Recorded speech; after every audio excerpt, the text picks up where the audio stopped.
नमस्कार मित्रांनो, पोलीस प्रशासन व आर्थिक गुन्हे या बाबतीत विचार केल्यास, प्रमुख आर्थिक गुन्ह्यांचा विचार केल्यास यामध्ये बँकिंग तसेच बनावट खाते, स्वांजी स्कीम, शेअर मार्केट संबंधीचे गुन्हे व बोगस शेल कंपन्या यासारखे प्रमुख आर्थिक गुन्हे येतात। तसेच यामध्ये महत्त्वपूर्ण सायबर व आर्थिक गुन्हे या संबंधीचे गुन्हे येत असतात। यामध्ये पोलीस कशा प्रकारे मदत करतात, तक्रार नोंदवून घेणे तसेच त्याचा पुढे तपास करणे, या गुन्ह्यांमध्ये जी मालमत्ता आहे ती मालमत्ता गोठवणे किंवा खाते गोठवणे, तसेच योग्य ते तक्रार नोंदवून त्याचा पुढील तपास करून आरोपीचा शोध घेणे।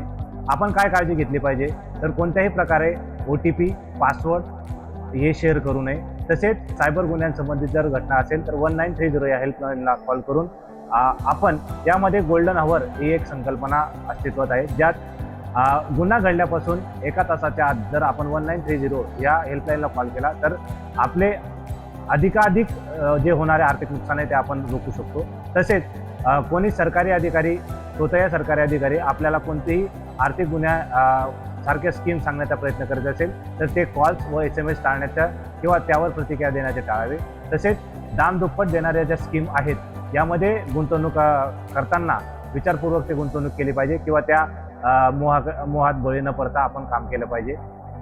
तसेच मी सर्वांना माझ्यातर्फे चंद्रपूर पोलीस प्रशासन तसेच संपूर्ण महाराष्ट्र पोलीस प्रशासनातर्फे स्वातंत्र्य दिनाच्या शुभेच्छा देतो। जय हिंद, जय महाराष्ट्र।